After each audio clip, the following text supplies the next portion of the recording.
Theorem of parallel axis. देखो theorem of parallel axis क्या कहती है, पहले आप कॉन्सेप्ट समझ लो थ्योरम ऑफ पैरेलल एक्सिस का, फिर आगे चलेंगे।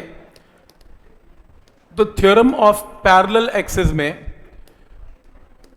ये मान लो आपके पास कोई भी एक बॉडी है, कोई भी एक बॉडी है और ये इसका एक्सिस है। ये theorem of parallel axis 2D 3D जो मर्जी बॉडी पे लगती है, इसका लैमिना से कोई लेना देना नहीं है। ये स्फेयर पे भी लगती है, ये डिस्क पे भी, रिंग पे भी, शीट पे भी, जो मर्जी बॉडी पे लगा तो सब पे लगती है ये। तो मान लो आपका एक एक्सिस कहां से पास करता है, सेंटर ऑफ मास में से, और मान लो इसका moment of inertia centre of मास में मुझे मालूम है। जैसे डिस्क का एक्सिस अगर सेंटर ऑफ मास में से पास करे और प्लेन परपेंडिकुलर, तो answer half M R square, ring का एम आर स्क्वायर, स्फेयर का 2/5 एम आर स्क्वायर। तो हमने जो फॉर्मूले याद किए हुए हैं वो एक्सिस सेंटर ऑफ मास में से ही पास होता है। मेरे को क्वेश्चन में ये दिया गया कि आप कोई भी एक्सिस, मान लो ये एक्सिस है, कहीं भी ले लो, यहां ले लो, इसके अंदर ले लो, जहां मर्जी ले लो, आपको एक एक्सिस इसके पैरेलल दे दिया। ये एक दोनों एक्सिस आपस में पैरेलल है सच दैट इनके बीच में परपेंडिकुलर डिस्टेंस कितना है, h, सीधा डिस्टेंस h है। और मेरे को निकालना है यहां पर i की वैल्यू क्या होगी, नई i की वैल्यू क्या होगी, ये क्वेश्चन है। अगर दो एक्सिस पैरेलल है किसी भी बॉडी के अंदर और एक एक्सिस कहां से पास करता है, सेंटर ऑफ मास में से, और मुझे नए एक्सिस पे आई निकालना है, तो जो नए एक्सिस का आई होगा वो पुराने एक्सिस का सेंटर ऑफ मास में जो वैल्यू है वो तो होगी। मान लो इस पूरी बॉडी का मास m है, तो आई सेंटर ऑफ मास तो होगा ही होगा, प्लस टोटल बॉडी का मास और इनटू परपेंडिकुलर डिस्टेंस के स्क्वायर के इक्वल होगा। ये शॉर्टकट है, ये फॉर्मूला और ये थ्योरम है। तो क्या मैंने बताया कि इसके अबाउट मोमेंट ऑफ इनर्शिया जो होगा वो जो इसके अबाउट है प्लस mh स्क्वायर के इक्वल होगा। ये फॉर्मूला है इसका। लेकिन ये एक इंपॉर्टेंट चीज है कि जिस भी आप एक्सिस का आई निकालोगे वो ठीक है यहां पे आएगा, यहां पे हमेशा हमेशा क्या आना चाहिए, I due to centre of mass, नहीं तो आपको फंसा लेगा। अगर आपने I1 I2 याद किया, यहां पर आई सेंटर ऑफ मास ही होना चाहिए। क्या ये थ्योरम सबको क्लियर है? ये मैं क्या करने वाला हूं, इसका मैं हम प्रूफ करेंगे इसका, लेकिन थ्योरम कैसे लगेगी समझ में आता है। मैं आपको लगानी पहले दिखा देता हूं कैसे। फॉर एग्जाम्पल आपके पास मान लो एक डिस्क है, ये डिस्क है और लेट अस सपोज इस डिस्क का ये सेंटर ऑफ मास है, डिस्क का मास m है और इसका मोमेंट ऑफ इनर्शिया इस एक्सिस पे कितना है, बोलो 1/2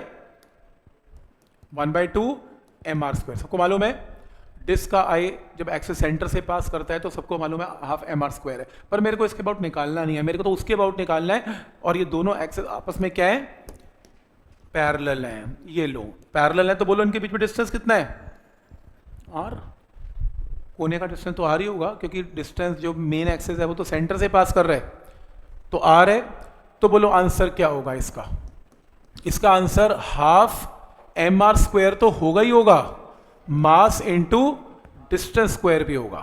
तो हाफ mr स्क्वायर तो होगा, साथ में मास इनटू इनके बीच में जो डिस्टेंस है उसका स्क्वायर के इक्वल भी होगा। तो ऐड करके क्या आएगा, 3/2 mr स्क्वायर होगा। समझ में आ रहा है ये थ्योरम कैसे काम करेगी? तो सही है ना, एक फॉर्मूला आपको याद है, उसके पैरेलल एक्सिस के ऊपर तो आंसर आ ही जाएगा। तो पैरेलल एक्सिस पे जो बेसिक आंसर है सेंटर ऑफ मास वाला प्लस mr स्क्वायर होगा। ठीक है यहां तक? तो जैसे अब इसकी स्टेटमेंट पढ़ लेते हैं एक बार, इसके प्रूफ को करते हैं, फिर एग्जांपल्स पे आते हैं। It states that moment of inertia of a body about axis AB कहां पर है, ये रहा AB is given by moment of inertia of a body about an axis CD passing through centre of mass. कैसे, AB के about moment of inertia equal to क्या कह रहे हैं, CD के अबाउट मोमेंट ऑफ इनर्शिया। और CD कहां से पास कर रहा है, सेंटर ऑफ मास में से। तो यहां पर प्लॉट कर लो, CM लिख लो, सेंटर ऑफ मास, यहां लिखो डॉट एरो करके, this is centre of mass. Figure के अंदर चेंज कर लो, ये जो एक्सिस कहां से पास कर रहा है, सेंटर ऑफ मास, ये बताना जरूरी है। तो एक एक्सिस कहां से पास कर रहा है, सेंटर ऑफ मास में से, और इन दोनों के बीच में डिस्टेंस कितना है, h। तो फिर AB के अबाउट आंसर क्या आएगा, AB के अबाउट जो आंसर आएगा, AB के अबाउट वो क्या होगा, CD के about plus m into h का स्क्वायर। तो इसके अंदर क्या लिखा हुआ है, ये लिखा हुआ है कि ए बी के अबाउट मोमेंट इनर्शिया क्या होगा, जो सी डी के अबाउट होगा, जो सेंटर ऑफ मास में से पास कर रहा है, plus product of mass and perpendicular distance between parallel axis. तो किसके इक्वल होगा कि जो ए बी के अबाउट मोमेंट इनर्शिया होगा वो सी डी के अबाउट तो होगा ही होगा, प्लस मास इनटू डिस्टेंस का स्क्वायर भी होगा। क्या ये थ्योरम समझ में आ रही है? और इसका प्रूफ देख लो, 2 मिनट का प्रूफ है, ज़्यादा बड़ा नहीं है। मान लो ये आपके पास एक बॉडी है, मान लो एक एक्सिस पहले सी डी एक्सिस है, इसको भूल जाओ 1 मिनट के लिए, और सी डी एक्सिस कहाँ से पास कर रहा है? बॉडी के सेंटर ऑफ मास में से कर रहा है। इस बॉडी में बहुत सारे पार्टिकल्स हैं, m1 m2 m3 up to mn, लेकिन जब मैंने ये बोला कि मेरे को moment of inertia C D के अबाउट निकालना है, तो मैं सभी पार्टिकल के डिस्टेंस कहाँ से लूँगा? सी डी से। लेकिन अगर मैंने एक्सिस ये बोला होता कि मेरे को ए बी के लॉन्ग निकालना है, तो मैं सभी पार्टिकल के डिस्टेंस कहाँ से लेता? ए बी से। भाई जिसके अबाउट निकालना है, डिस्टेंस सारे के सारे वहीं से लेने हैं। अभी मैंने किसके अबाउट बोला? About C D. तो इसमें बहुत सारे पार्टिकल्स हैं, जो भी पार्टिकल्स हैं या तो इस एक्सिस के लेफ्ट पे होंगे या कुछ राइट पे होंगे और कुछ इसके ऊपर भी होंगे। जो ऊपर होंगे उसका तो I0 है, लेकिन जो लेफ्ट पे है, जैसे मान लो एक M2 है, M2 का परपेंडिकुलर डिस्टेंस एक्सिस से कितना है? R2। और मान लो ये M1 है, M1 का परपेंडिकुलर डिस्टेंस देख रहे हो कितना है? R1 है। तो बताओ CD के अबाउट मोमेंट ऑफ इनर्शिया क्या होगा? M1 into R1 square plus M2 into R2 square plus M3 into R3 square होता होगा, M4 इंटू R4 स्क्वायर, ऐसे करते करते Mn इंटू RN स्क्वायर। मेरे कहने का मतलब, अगर आपको मोमेंट ऑफ इनर्शिया CD के लॉन्ग निकालना है, तो आप सारे डिस्टेंसेस कहाँ से लेंगे? From CD। तो जैसे मैंने M1 का डिस्टेंस R1 लिया, M2 का डिस्टेंस यहाँ से R2 लिया, तो इसको थोड़ा और छोटा करते हैं। M1 M2 M3 की जगह Mi, R1 square R2 square R3 square की जगह Ri square, where I varies from 1 to n। Equation number 1 clear है? ये मैंने मोमेंट ऑफ इनर्शिया किसके अबाउट निकाला? About CD। अब मैं एक ऐसा एक्सिस ले रहा हूँ AB, जो CD के साथ पैरेलल है, और दोनों में डिस्टेंस कितना है? h, और मेरे को अब I निकालना है अबाउट AB। तो मैं स्ट्रैटेजी चेंज कर लूँगा। अब मैं सारे डिस्टेंसेस किसके कहाँ से लूँगा? About AB। तो बोलो फिर M1 का डिस्टेंस AB से कितना निकल के आएगा?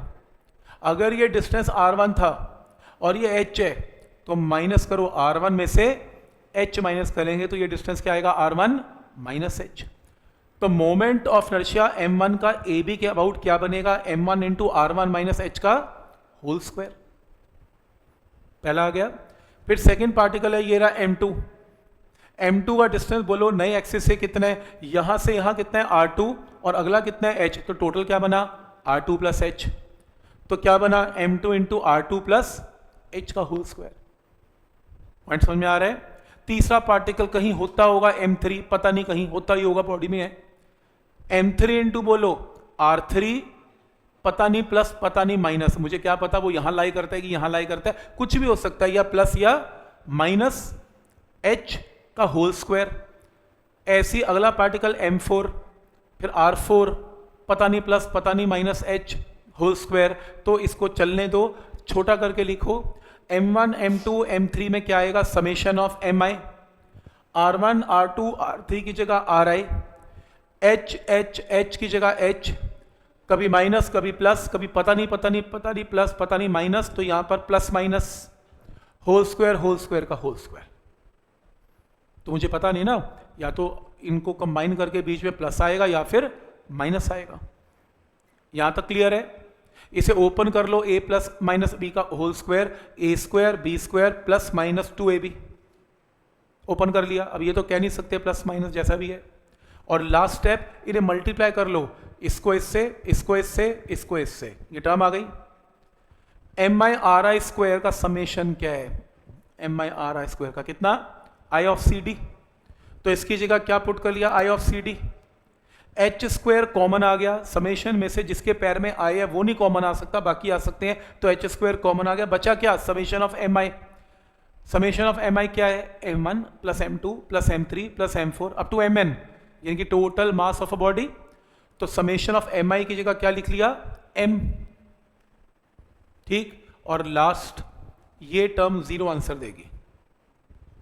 ऐसा क्यों, ये जीरो आंसर देने वाली है? ऐसा इसलिए क्योंकि अगर मैं कोई भी बॉडी लेता हूं और उसका एक्सिस कहां से पास करता है, सेंटर ऑफ मास में से।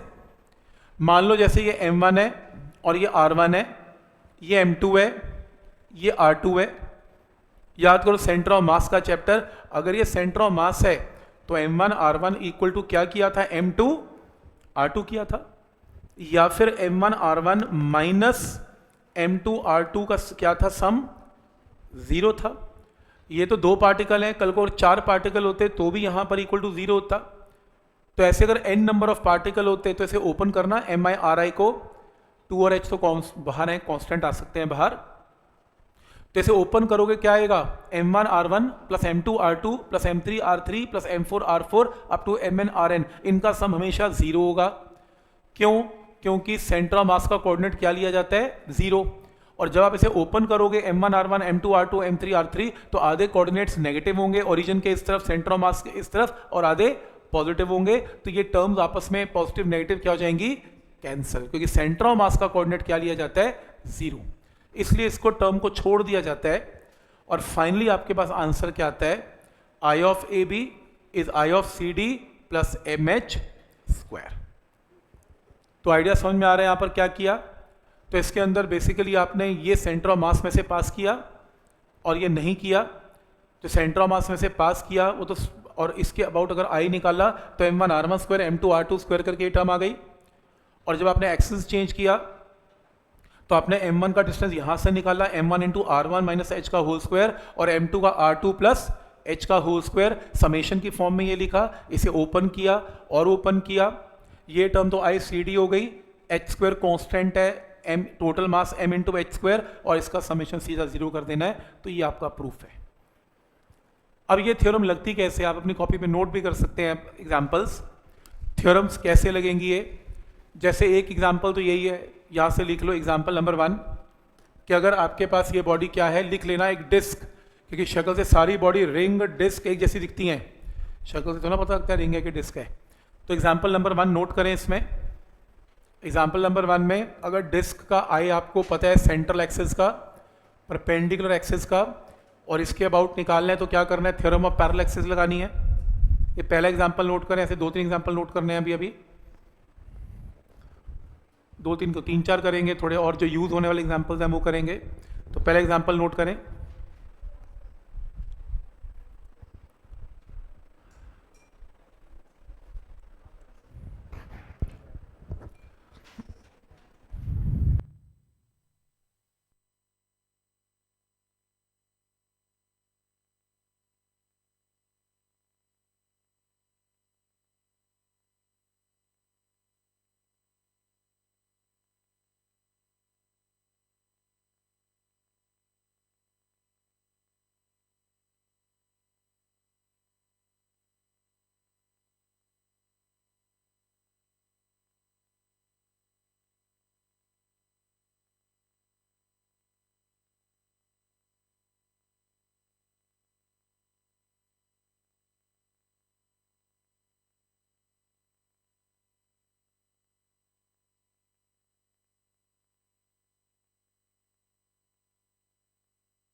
सपोज आपके पास एक डिस्क है, तो फिर से बनाओ एक बार। ये आपके पास एक डिस्क है, लिख लिया करो यहाँ पर डिस्क है। आपको इस बार आई जो निकालना है वो इस एक्सिस पे निकालना है, देख रहे हो ये एक्सिस है, टेंजेंट है इसका, ये निकालना है। क्या आंसर होगा? नहीं सेम होगा, देखने में सेम है। क्योंकि एक स्टूडेंट ने मेरे को बोला कि सर सेम लग रहा है मुझे, बोला आज दूसरे बैच में, तो कैसे? कहता देखो ये डिस्क है, कह रहे आप इसको ऐसे दिखा रहे हो, मैं इसको ऐसे देख रहा हूँ। मैंने कहा यार देख, तो समझ क्या बोला वो? कह रहे देखो आपने क्वेश्चन ऐसे पूछा ना, ये पूछा, कह रहे मैंने ऐसे कर दिया, फर्क क्या पड़ रहा है यार, तो पुराना क्वेश्चन हो गया, तो आंसर सेम है। नहीं, क्या सही बोला? ठीक सोच रहा है, कुछ नहीं सही, आप बोल सकते हो सही सोच रहा है, गलत नहीं है इसमें कुछ भी। मैंने क्या बोला? उसने कहा कि अभी आपने डिस्क का पुराना क्वेश्चन करवाया था, मेरे को उसमें इसमें फर्क नजर नहीं आ रहा। मैं कैसे? कहता देखो आपने पहले क्या किया था, ये था, आपने अभी क्वेश्चन ये पूछा है और ये रहा, ये सेम है हाँ या ना? नहीं है। मैंने पहला क्वेश्चन क्या पूछा था? मैंने ये पूछा था, ये ऐसे था, पहला क्वेश्चन था, ये परपेंडिकुलर एक्सिस के पैरेलल एक्सिस रखा था। इस बार मैंने क्वेश्चन ऐसे पूछा है, एक्सिस ही चेंज हो गया, इसकी जगह ये हो गया। पहला क्वेश्चन क्या था? पहला क्वेश्चन ये था, ये सेंटर एक्सिस है, ये देखो ये था, इसमें और इसमें फर्क है। ये जो एक्सिस है वो सेंटर परपेंडिकुलर एक्सिस के पैरेलल है। ये किसके पैरेलल है बोलो? ये डायमीटर के पैरेलल है। तो ये डिस्क का क्या है? डायमीटर। ये डायमीटर के पैरेलल है और वो परपेंडिकुलर एक्सिस के पैरेलल था, फर्क है। बोलो आंसर अब क्या होगा? आपको हिंट दे दिया मैंने, 1/5/4। ओके, ये बताओ ये डिस्क का डायमीटर है, डायमीटर में क्या फॉर्मूला करवाया था आज? 1/4 mr²। डिस्क का वैसे फॉर्मूला होता है 1/2 mr²। डायमीटर में क्या शॉर्टकट था कि वैल्यू हाफ हो जाती है 1/4 mr²। अब ये दोनों, और ये सेंटर ऑफ मास में से पास करता हुआ एक्सिस है, और क्योंकि ये दोनों एक्सिस पैरेलल हैं तो नए एक्सिस का फॉर्मूला क्या बनेगा? आई का 1/4 mr² plus mass into distance का स्क्वायर। आंसर क्या आएगा? 5/4 mr²। ये आंसर है। समझ में आ रहा है यहां तक?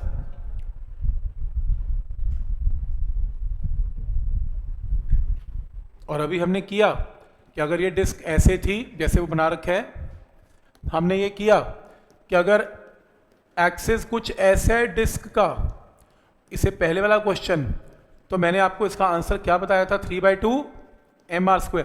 तो एक स्टूडेंट ये पूछा कि सर ये नहीं समझ में आ रही कि मान लो क्वेश्चन में आ जाता है एक डिस्क का टेंजेंट का निकाल लो आए। मैं तो कंफ्यूज हो गया, मैं ये टेंजेंट लूँ या मैं ये टेंजेंट लूँ, दोनों के फॉर्मूले डिफरेंट है। तो मैंने कहा देख, अगर तो कुछ नहीं मेंशन्ड, एक्सिस मेंशन नहीं है, देखो क्वेश्चन पूछने वाला ना एक्सिस देता है, अगर वो ये बोलता है कि डिस्क की टेंजेंट लेनी है which is perpendicular to the plane of the disc, देखो फिर तो यही बनेगी, this is perpendicular to the plane of the disc, तो फिर तो तुम वो आंसर लगा दियो 3/2 mr²। और अगर वो कुछ बोलता ही नहीं है, कहता जी टेंजेंट है, फिर यार टेंजेंट ये नहीं है, फिर टेंजेंट ये टेंजेंट है, फिर आपने बाय डिफॉल्ट आंसर क्या लेना है? 5/4 mr। फिर आपने ये टेंजेंट लेना है। अगर उसे मेंशन नहीं किया तो, अगर मेंशन कर दिया ये टेंजेंट या वो टेंजेंट, वो तो बताएगा, हिंट देगा कि डायमीटर के पैरेलल वाला टेंजेंट है या प्लेन के परपेंडिकुलर टेंजेंट है, वहां से आपको पता लग जाएगा कि क्या यूज करना है। समझ में आ रहा है यहां तक? जैसे सपोज नेक्स्ट एक स्फेयर, ये लो एक स्फेयर बनाते हैं, सॉलिड स्फेयर। तो मान लो एक फिगर लिखो, सॉलिड स्फेयर। सॉलिड स्फेयर, जो सॉलिड स्फेयर है उसका आपको आई निकालना है, ठीक है? आपको आई निकालना है कहाँ पे? यहाँ पे निकालना है, इसके टेंजेंट के अलोंग। मुझे पता है सॉलिड स्फेयर का फॉर्मूला क्या होता है? 2/5 mr²। ये डिस्टेंस कितना है? r। तो ये वैल्यू क्या होगी? 2/5, बोलो 2/5 mr² प्लस mr², कितना? 5 mr²। ठीक है यहां तक? तो पॉइंट समझ में आ रहा है? देखो एक बेसिक फॉर्मूला याद करना है 2/5 mr², बाकी तो आपको ये थ्योरम्स ही हेल्प करेंगी ताकि अगर एक्सिस चेंज हो तो आंसर को कैसे यूज करना है।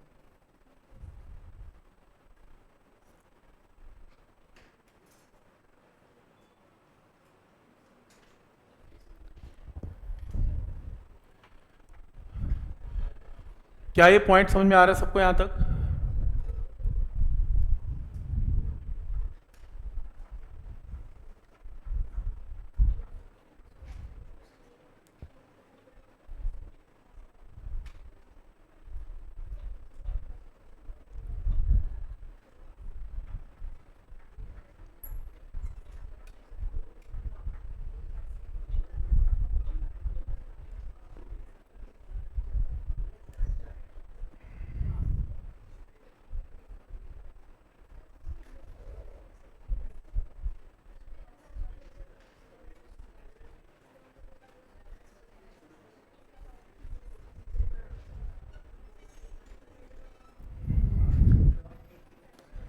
ये लो नेक्स्ट, ये आपके पास एक रॉड है, बहुत यूज होनी है रॉड, बहुत इंपॉर्टेंट है। अगर आपके पास एक रॉड है और एक्सेस यहां से पास करता है, इस रॉड का मास m है और रॉड की लेंथ l है, और मेरे को क्या चाहिए, मेरे को यहां पे I निकालना है, क्या होगा बोलो आंसर? उस एक्सेस पे, टेंजेंट एक्सेस पे I निकालना है।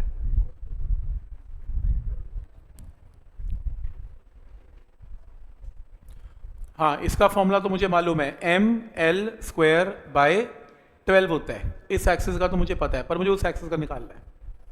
थ्योरम ऑफ पैरेलल एक्सेस क्या आएगा? ml² ml नहीं आएगा, ml², दोबारा बोलो, ml² आंसर फाइनल। अच्छा, आंसर है इसका I, बोलो ml²/12 प्लस ये डिस्टेंस कितना है, l/2, मास इनटू डिस्टेंस का स्क्वायर, इसे ऐड करो, आंसर आएगा ml²। देखो मैं नहीं कहता टेंजेंट एक्सिस याद करो किसी फिगर का, निकल जाएगा। रॉड का तो याद करो, जब दबा के आता है रॉड तो बहुत आती है ml²/3। तो रॉड का सेंटर एक्सिस का क्या है, ml²/12, और टेंजेंट एक्सिस का ml²/3। ये इंपॉर्टेंट फॉर्मूला है, ml²/3 इंपॉर्टेंट है, ठीक है।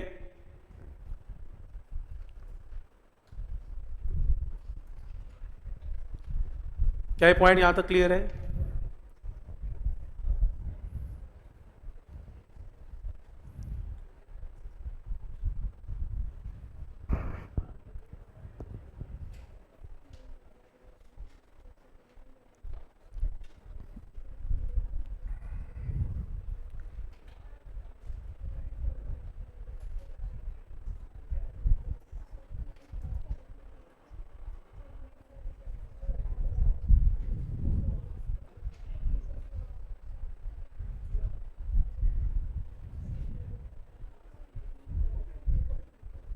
क्या ये पॉइंट यहां तक क्लियर है? ठीक है। नेक्स्ट है, इसका आंसर दो। अगर ये रॉड है, थिन रॉड है, ये लो मैं लिख रहा हूं, ये एक थिन रॉड है जिसका मास m है और लेंथ l है। जो एक्सिस है वो ये एक्सिस है, इसके अबाउट I निकालना है। अब ये कैसा एक्सिस है, ये एक्सिस बोर्ड के अंदर जा रहा है, ये पेन एक्सिस है, इसके अबाउट निकालना है। डॉट का मतलब है कोई चीज बोर्ड के अंदर जा रही है। तो ये लो, ये एक्सिस है, इसके अबाउट I क्या होगा, ये क्वेश्चन है।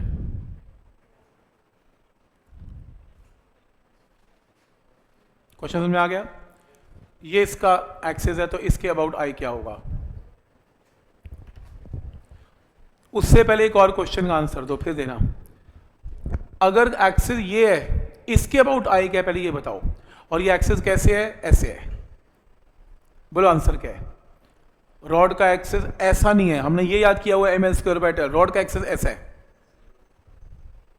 0 एक आंसर, और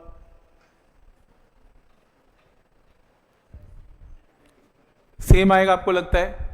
वो कहते हैं सेम आएगा, ठीक लग रहा है?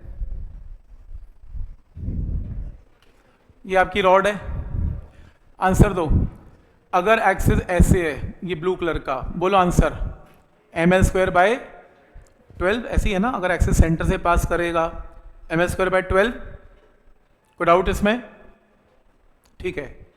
अब आंसर क्या है, ml²/12, फर्क क्या पड़ रहा है यार, मैं तुम्हें डॉट दिखा रहा हूं ना, मैं तो तुम्हें डॉट दिखा रहा हूं, फर्क क्या है। एक्सिस ऐसे जा रहा है, फर्क क्या है यार, एक्सिस चाहे ऐसे जाए रॉड के सेंटर से, चाहे ऐसे जाए, चाहे ऐसे जाए, चाहे ऐसे जाए, आंसर तो ml² / 12 ही रहेगा, फर्क क्या पड़ रहा है। तो मैंने पिछला डायग्राम ऐसा बनाया था, अब ये डायग्राम ऐसा बन गया, सेम है भाई, इसमें कुछ नहीं करना, ml² / 12 ही है। बोलो उसका आंसर ml² / 3 ही है, इसके कोई फर्क नहीं है, ml² / 3। देखो कैसे, मैंने आपसे अभी थोड़ी देर पहले ये पूछा था, इसका आंसर क्या, आपने बोला ml² / 3, मैंने ऐसे पूछ लिया, फर्क क्या पड़ता है, ये ऐसे कर दिया, फर्क क्या है, तो ml² / 3। समझ में आ रहा है यहाँ तक, आंसर ml² / 3 ही रहेगा।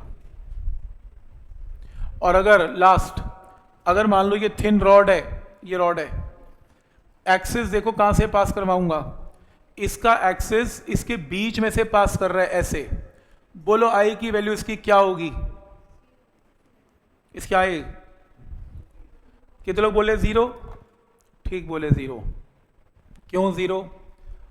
क्योंकि रॉड का मास लेंथ वाइज डिस्ट्रीब्यूटेड है, रॉड मोटी तो है नहीं इतनी मोटी कि एक्सिस बीच में से पास कर गया, रॉड तो m1 m2 m3 पार्टिकल से बनी हुई है, और वो कहां पर लाई कर रहा है, एक्सिस के ऊपर ही पड़े हुए हैं। ये देखो m1 पार्टिकल है, m2 m3 m4, मोटी अगर मोटी होती तो दूर भी होते पार्टिकल, एक्सिस के ऊपर लेटे हुए हैं, जब डिस्टेंस, जब वो लेटे ही एक्सिस के ऊपर हुए हैं तो एक्सिस से उनकी दूरी क्या है, 0, तो आई की वैल्यू क्या आएगी, 0। तो थिन रॉड में आई अगर एक्सिस बीच में से पास कर रहा है तो आंसर 0 होगा, ठीक।